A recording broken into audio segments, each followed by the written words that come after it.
Laughing Brook. Poetry for sensual consciousness.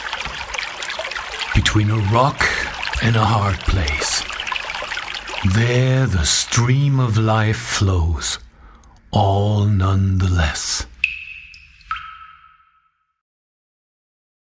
The fly. Oh fly on my window. You don't get it. Never ever. Again and again. Oh fly on my window. We're never meant to. You pause and lick your legs. Oh fly on my window. Creature of summer. Eternal summer you are. A life of only summer. Unreasonably now. Eternal moment. Oh fly on my window.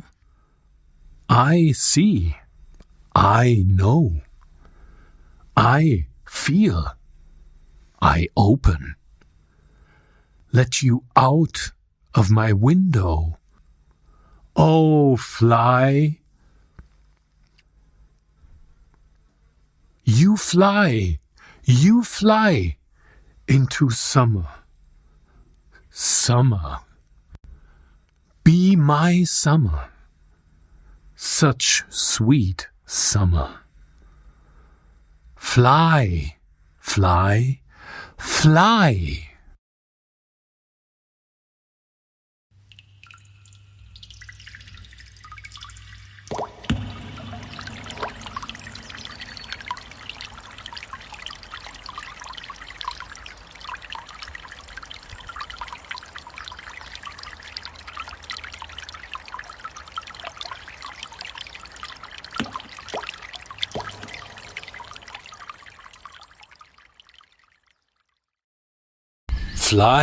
into life's mystery. The other day I sat on my tiny balcony on a sunny Sunday morning, reading Ken McLeod's incredibly rich and rewarding book, A Trackless Path.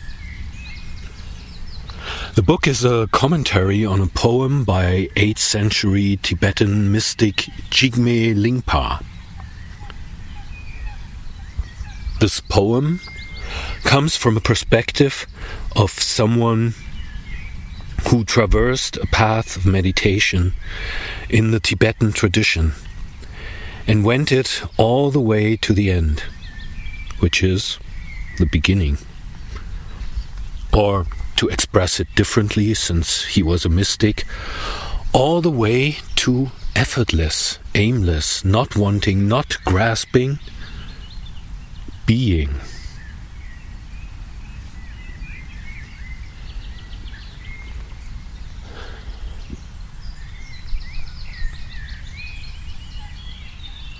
Ken McLeod's book is such a gem because he writes his comments from the perspective of someone who has followed along a path of various Buddhist traditions.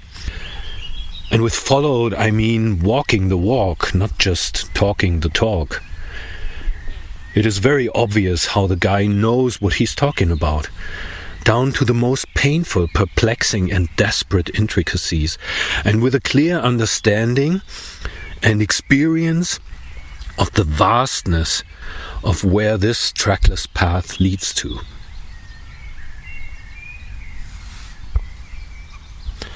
McLeod speaks about how once you've managed to master the sometimes wildly difficult disciplines of meditation, you reach a point where all those disciplines become pointless. or even an obstacle to reach that which has been dubbed in terms like completion, realization, enlightenment, or liberation.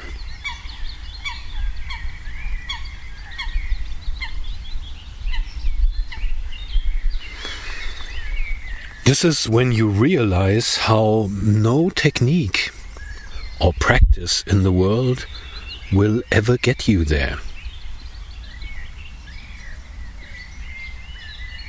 I mean, when you think of it, what could you possibly do to make you be the life on our marvelous planet?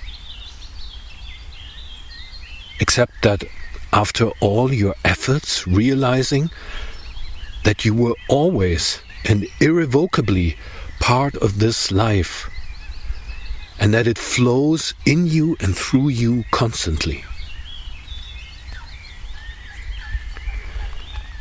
And this is true no matter whether you eat vegan, master philosophy and spirituality, listen to inspiring podcasts, or simply spend your life in front of a screen watching the latest shows and eating fast food dinners.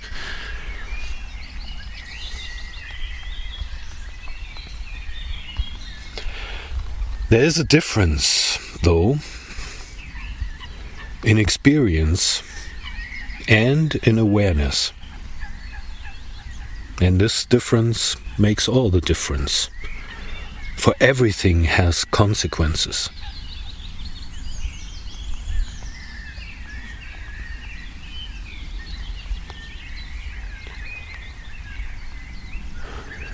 As I sat there on my balcony, which is tiny, but full of pot plants and an ant colony which has made their home there, I watched an ant walk up the dry stalk of a lemon verbena, which has just so made it through the winter. Obviously, an ant being an ant, it was checking out whether there was something to gather up on that stalk. Me watching her, I saw immediately how this endeavor would turn out to be a waste of energy, a futile enterprise. This was because I had a different perspective. I was seeing the ant. I was seeing the plant. I was seeing the end of the ant's journey up that dried stalk as she motored up the very end where I knew she would be turning around and then walking down again. And that's just what she did a few seconds later. From the ant's perspective, this was the right and only thing to do. Walk up there, see what is to see, as one never knows, and then move on in her search for food.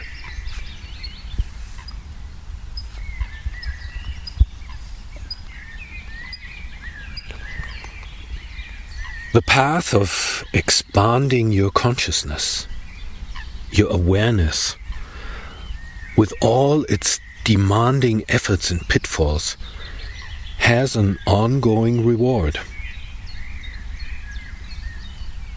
For eventually you realize how certain things are connected.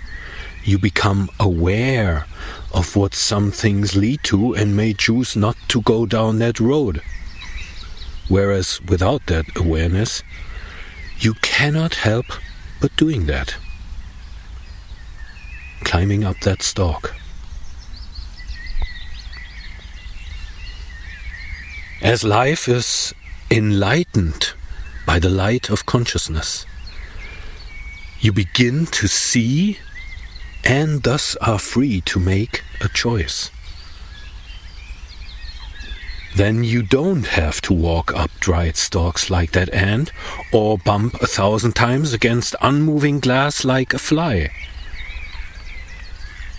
You can take a step back, pause,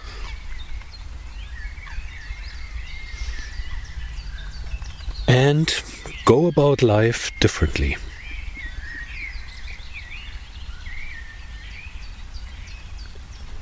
You can, as Jonathan Richman put it so sweetly in a song, fly into life's mystery.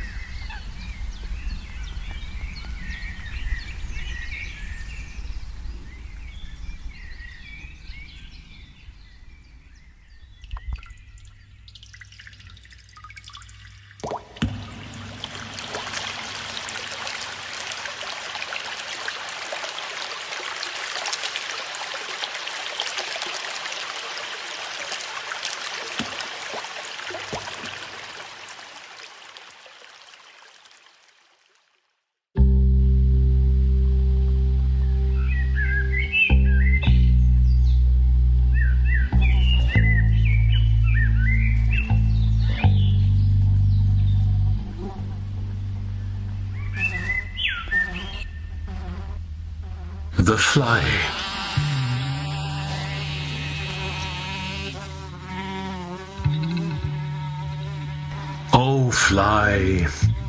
Oh fly on my window. You don't get it? Never ever? Never ever. Again. And again. Oh fly on my window.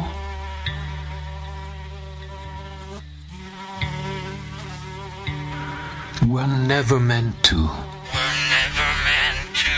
We're never meant to.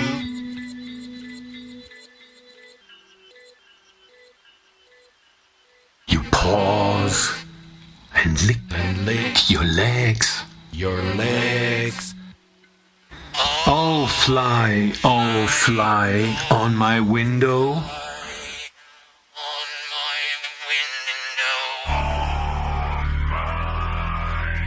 Creature of summer, eternal summer you are.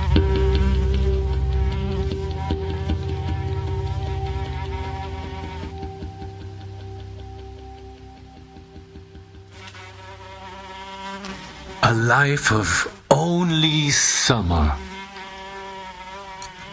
unreasonably now, eternal moment.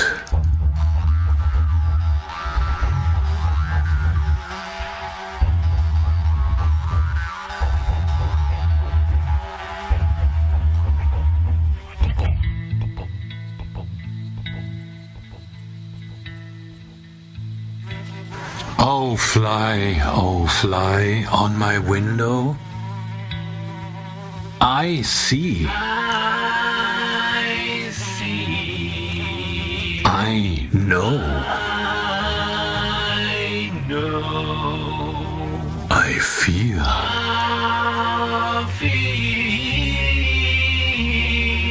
I open.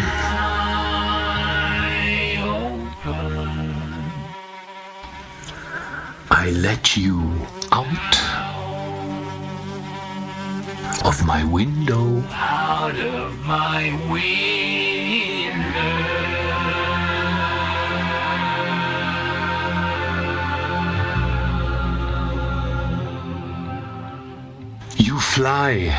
You fly into summer. Into summer. Be my summer.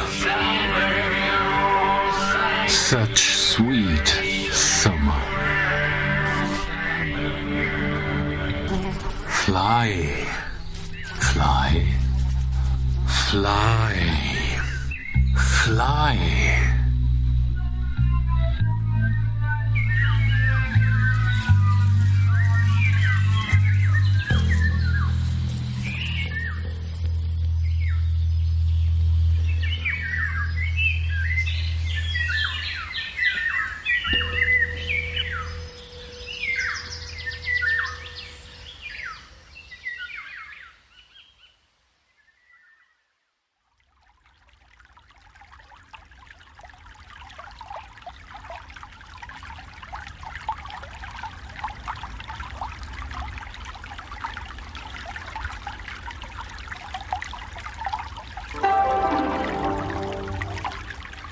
As you may have noticed, some of this podcast was recorded outdoors.